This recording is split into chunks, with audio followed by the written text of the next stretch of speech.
Suara tawa pecah di halaman sekolah. Tapi kali ini, bukan karena bau cat semprot atau baju yang penuh coretan. Yang terlihat justru berbeda. Seragam putih yang biasanya dikotori saat kelulusan, kini berubah jadi kanvas penuh stiker warna-warni, rapi, unik, dan penuh cerita.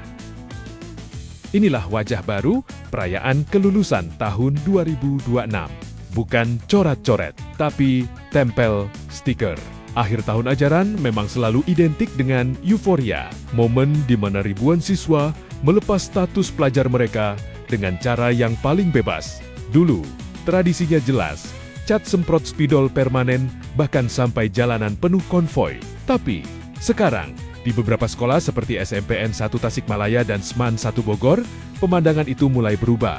Dalam video yang viral di media sosial, halaman sekolah justru dipenuhi suasana yang jauh lebih hangat. Bukan bau menyengat, melainkan tawa. Bukan coretan acak, melainkan stiker-stiker kecil yang tertata di seluruh seragam. Tren ini sederhana, tapi punya makna yang dalam. Para siswa membawa stiker khusus yang sudah mereka siapkan sebelumnya. Isinya bukan sekadar gambar biasa, ada wajah teman sekelas. Ada foto guru favorit, ada karakter kartun, bahkan pesan-pesan lucu yang hanya mereka yang mengerti. Dan di hari kelulusan, mereka saling menempelkan stiker itu ke seragam satu sama lain. Di lengan, di punggung, bahkan sampai ke kerah.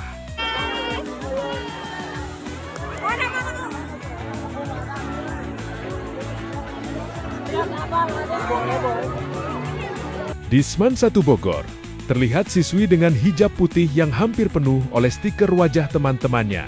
Sementara di SMPN 1 Tasikmalaya, para siswa laki-laki tak kalah kreatif. Bahkan sampai menempel di pipi, menciptakan tampilan yang unik dan pastinya kamera ready. Tapi tren ini bukan cuma soal gaya, ada alasan kenapa stiker mulai menggantikan piloks. Yang pertama, lebih personal. Kalau dulu, coretan sering sulit dibaca, sekarang setiap stiker punya wajah, punya cerita. Bukan sekadar tulisan best friend, tapi benar-benar wajah sahabat yang akan mereka kenang. Yang kedua, lebih nyaman. Tanpa cat semprot, tidak ada lagi risiko sesak napas atau kulit yang iritasi. Semuanya lebih bersih, lebih aman, dan tetap seru. Dan yang ketiga, yang paling terasa, seragamnya tidak rusak. Di tengah kondisi ekonomi yang tidak selalu mudah, seragam sekolah masih punya nilai, bisa dipakai lagi. Bisa diberikan ke adik atau disumbangkan ke yang membutuhkan. Dengan stiker, semuanya tetap utuh. Kenangan tetap ada, tanpa harus mengorbankan barang yang masih berguna. Menariknya, tren ini benar-benar direncanakan. Beberapa minggu sebelum kelulusan, perwakilan kelas mulai mengumpulkan foto-foto teman seangkatan. Foto-foto itu kemudian dicetak jadi stiker dalam jumlah banyak. Dan saat hari kelulusan tiba, momen sederhana itu berubah jadi sesuatu yang hangat. Saling minta izin, saling tempel, saling tertawa. Seolah-olah, setiap stiker adalah cara untuk berkata, "Gue nggak mau lupa lo."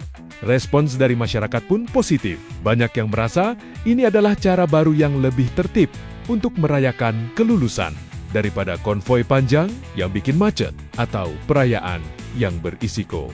Cara ini dianggap lebih santai, tapi tetap bermakna. Bahkan, ada yang menyebut lebih baik meninggalkan kenangan daripada meninggalkan kerusakan. Orang tua juga ikut lega, karena untuk pertama kalinya, perayaan kelulusan tidak identik dengan baju yang harus dibuang. Justru sebaliknya, masih bisa digunakan, masih bisa berbagi, dan tetap punya cerita di baliknya. Apa yang dilakukan siswa-siswi ini sebenarnya lebih dari sekadar tren. Ini adalah perubahan cara berpikir, bahwa merayakan kebahagiaan tidak harus berlebihan, bahwa kenangan tidak harus dibuat dengan merusak, dan bahwa kreativitas bisa jadi jalan tengah antara tradisi dan kepedulian. Pada akhirnya, stiker-stiker itu mungkin akan dilepas suatu hari nanti. Seragamnya mungkin akan kembali bersih.